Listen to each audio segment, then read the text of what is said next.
blah blah blah. Okay. Thundercracker abandoned stealth entirely and bolted, running full tilt for the hotel doors. He very nearly didn't make it out, for the doorway wasn't wide enough to accommodate his wingspan, but at the very last second he managed to turn and sprint sideways, though he still clipped the doorframe with enough force to bend his wingtip at a weird angle. Ignoring the shouts and pleas of his fans, he bolted away from the hotel and smack into a crowd of convention-goers who were just about to enter the building. "Is that Thundercracker?" gaped a girl in a t-shirt that read TARP, Trans Fans Against Robot Porn. "Always thought he'd be a lot taller," said her friend, whose own shirt bore an Autobot symbol. "Who cares?" stated yet another girl, this one in a costume closely resembling Jazz, and she gave a grin that was almost predatory. "I get dibs on the first picture." Thundercracker screamed, and didn't pause to feel the least bit of shame about it either, and turned on his heel to bolt. Kicking his thrusters into gear, he leaped into the air and transformed as quickly as possible, not caring if he happened to catch one or more fangirls in his backwash. With an ear-splitting roar, the blue Mini F-15 blasted away, scattering street trash and his own fans in his wake.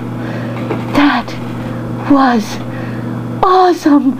breathed Autobot Girl.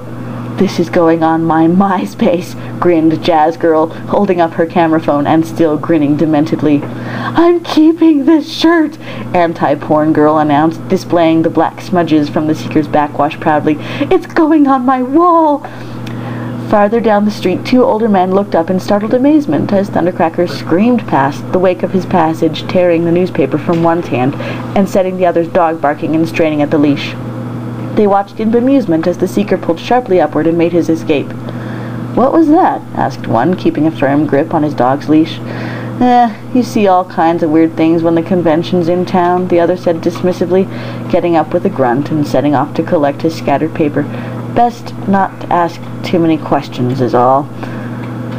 Thundercracker never heard the exchange. His entire focus was on getting the slag out of this lunatic asylum that passed as an alternate universe.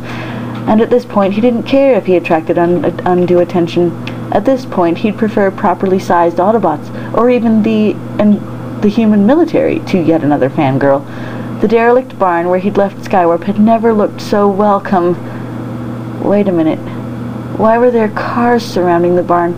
And one of them had a very prominently displayed Autobot insignia on the hood.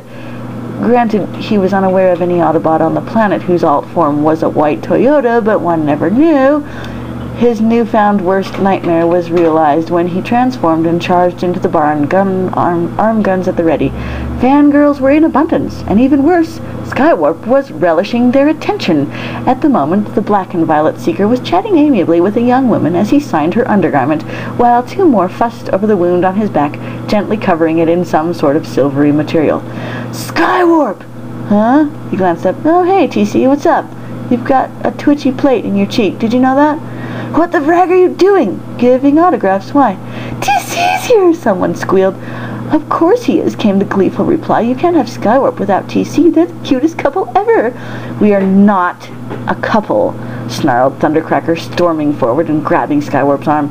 "And we are not staying here a moment longer. We're leaving." "Hey, I wasn't done with," protested Skywarp. Thundercracker had a job of dragging Skywarp out of the barn, partly because his teammate kept digging in his heels, and partly because several fangirls were trying to pull him in the opposite direction. But finally, a few blasts of his incendiary rifle at the girls' feet drove them away, and he was able to haul Skywarp out without further delay. "What's your problem anyhow?" demanded Skywarp. "I finally found some humans who don't hate our internals, and you go ballistic." "Shut up and transform." Okay, promise." He took his own sweet time transforming and joining Thundercracker in the air. The fangirls gathered below and cheered and waved, and Skywarp waggled his wings in a goodbye before following his wingmate. "Nice gals," Skywarp noted. "Maybe we'll come back and visit." "Warp us back home," Skywarp snapped Thundercracker. "How do you expect me to do that?" Skywarp protested. "We got here by a freak accident."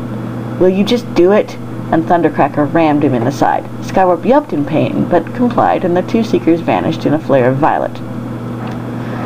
"And the funny thing was, the second I teleported, we were back on the battlefield," Skywarp explained, as Hook peeled the remains of the duct tape from his shoulders, muttering about crude human materials all the while. "No getting whacked by an Autobot missile needed. Weird." But then everything about it was weird. Giant humans and everything. Megatron cupped his chin in his hand as he considered Skywarp's story. Interesting. Very interesting. A universe where we are revered and adored. This must be investigated further. And have all the Decepticons gone as crazy as Thundercracker did? Demanded Hook, looking up from Skywarp's wound. I think not. Hey, I didn't come back crazy, did I? Asked Skywarp, wincing as Hook began resoldering the ripped wiring. You were crazy to begin with, Scattenger muttered. You were immune to it. Megatron's optics moved from the Black Seeker to Thundercracker, who was still curled up in a corner and whimpering something about stepping on Fangirls. He will recover, he said dismissively. We will continue to keep a close optic on these creatures known as Fangirls. Perhaps they may be the key to victory in our battle to eliminate the Autobots. Ooh, I'd like to see how the Autobots handle Fangirls, chuckled Mixmaster, rubbing his hands together gleefully. I don't know, the Fangirl Skywarp described seemed pretty attracted to Decepticons, Bone Crusher pointed out. Would they respond to an Autobot the same way? Fraggot sides, why do I let you keep talking me into these things? Snapped Sunstreaker, wiping the mud and gunk he'd accrued from landing in the tealed field off his finish with a scowl. How was I supposed to know Wheeljack's doohickey would land us here? Protested Sideswipe. I thought it was just a new hologram thingy. Whatever, huffed Sunstreaker. Just fix it. Oh, yeah, all I have to do is get us unshrunk, figure out where the slag we are, and get us home. Piece of cake. Sideswipe kicked a clod of dirt, watching it arc away and land with a splat in the middle of the road. Car's coming. Let's wave it down and ask for directions. The end. Isn't it epic? Anyway, yay!